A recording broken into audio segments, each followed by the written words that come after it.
Captain Marvel, the newest entry into the Marvel Cinematic Universe franchise. I'm Brent Tandley, and I will be discussing my personal opinion and review with you for the movie Captain Marvel for... MaRVeL review! Guys, OMG, it's movie review time. Let's get it, boys. Captain Marvel. A movie about a young woman named Carol Danvers, played by none other than Brie Larson herself. Oh wait, before I go any further, I have to warn you that there will be spoilers ahead. Attention, there will be spoilers for the movie Captain Marvel, and if you have not seen it and you plan on seeing it without me spoiling it for you, click off the video right now, and then see it, and then come back, and then smash like and subscribe, please and thank you. Now that we all have the intellectuals here, let me discuss my opinion of the movie. It was a decent movie. Was it Marvel's best movie? No. Was it another generic Marvel movie? Yeah. The movie starts off with our character, Carol Danvers, waking up in the Kree civilization, which I still don't really know anything about. And then she decides to throw hands with the homie Jude Law in his room. I don't know where they are, honestly. So Jude Law's character, Jan Rog, I think. I don't know, they didn't really say it in the movie. I must have not been paying attention. He's kind of her mentor, and he tells her, you'll need to not let your emotions overcome you. Yeah, because her emotions were very much displayed in all the trailers that they showed. What an emotional and passionate woman we have before us. So pretty much the message they want to send us, I honestly don't know, that the Kree are sending to Carol is that they control her since they supposedly found her, or so they thought. And they try to hold back her powers so secretly she doesn't overthrow them, because she would easily be able to. So it goes on that the Kree are doing a mission, and I think they just have to body some scrolls. I honestly don't remember. But they go to this planet, but it's an ambush, which they suspected, and they still fell for it. Nice one, Kree. So Talos, the Skrull, ends up kidnapping Carol and takes her to the laboratory, goes through all her memories, and discovers something extraordinary about her. I honestly still don't know what it was. I'm kind of slow. But they discover she is more than they expected, and so she ends up bodying all of them after screaming at that one Skrull. And she ends up in an escape pod and then flies to C-53, aka Earth, and lands right into a blockbuster. And that's when S.H.I.E.L.D. gets with her, and they're like, hey miss, you didn't happen to see a woman that fell into a blockbuster and is wearing outfit for laser tag, right? She's like, no, she went that way. And then they're like, hold on miss, we need to talk to you. But right as she's about to be arrested, the Skrull fires their gun at her, and then she chases after the Skrull onto the train and then punches the old lady, which is actually a Skrull. And so it's a kind of an epic battle between them right there, as there is an epic car chase with Nick Fury and who is supposedly Phil Coulson. But it's actually a Skrull, which he ends up getting hit by a train. Spoiler alert! Alright, enough overview about the movie, for now at least. Let's go into what I liked about the movie. Trent, what did you like about the movie? Let me start off with the CGI. The CGI was on point. But I expect that from Marvel, so yeah, you followed my expectations. Thank you, Marvel. And the journey of her becoming human, and not like Kree and like remembering her past and stuff like that, that was pretty cool too. Of course, Nick was a joy to be around. He seemed like a pretty cool guy. And I thought the movie overall was a very strong message on empowering women. because it did come out on International Women's Day, which I thought was pretty cool. But I want to jump into Talos, Pause, played by Ben Mendelsohn. I completely expected him to be a bad guy because, you know, the Skrulls are known for being the bad guys in the Marvel comics. But it made a surprising turn, as Talos and the Skrulls are supposedly not the bad guys, and they're just looking for a home, and the Kree are just kind of like dictators, and she's been serving them. So that was an extremely awkward moment in the movie.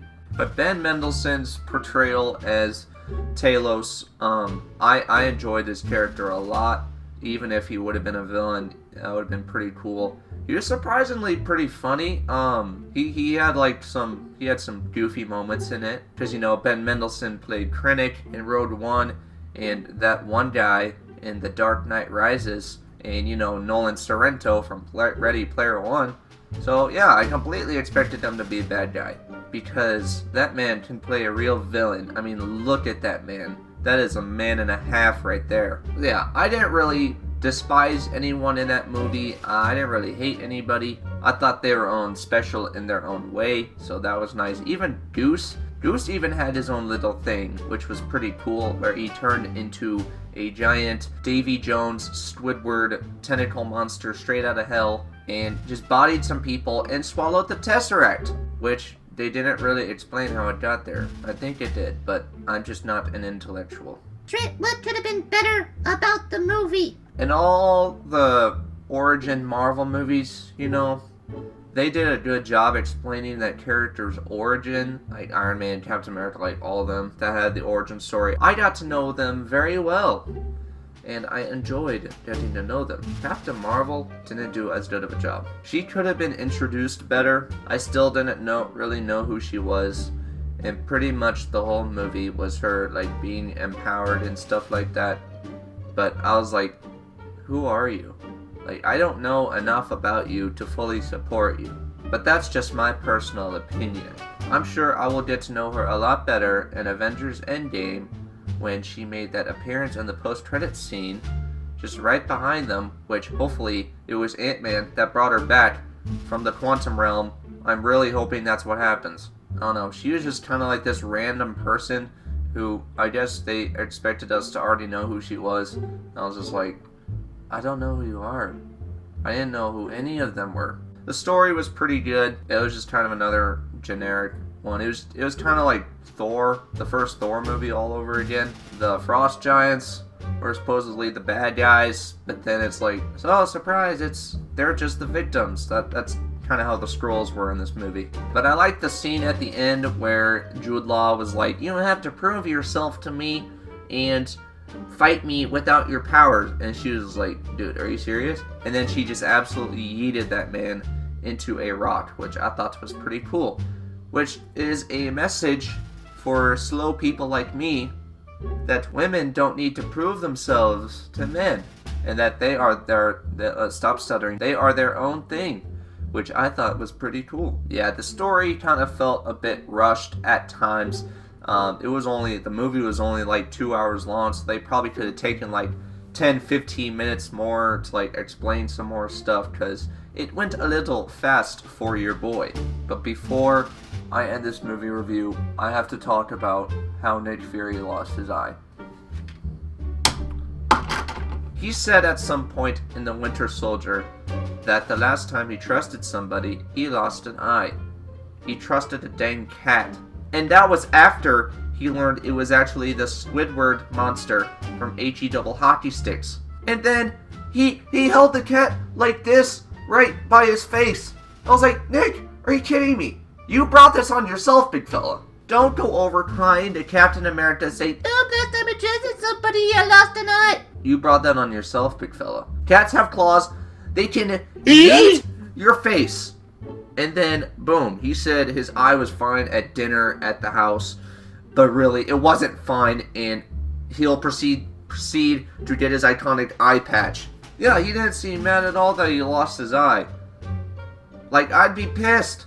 That was the only really thing that pissed me off about the movie, and if that happened in the comics, I think I might cry. Yes, I didn't read the comics, Okay, get that out there. Don't be mad. You're a fake fan. Shut up! Okay? Alright, I know. Okay, alright, get that out of the way. Alright, and finally, what I want to do is my score out of 10. Of course, it got certified fresh on Rotten Tomatoes. As of now, it's at 79% Rotten Tomatoes certified fresh, because Rotten Tomatoes will certify fresh any Disney movie and leave Warner Bros. And Fox to be left in the dust. Trying to stop ranting about Rotten Tomatoes. But the audience wasn't really feeling it. It started out at 36%, which was lower than the Last Jedi audience ratings. Eesh, that's a big oof.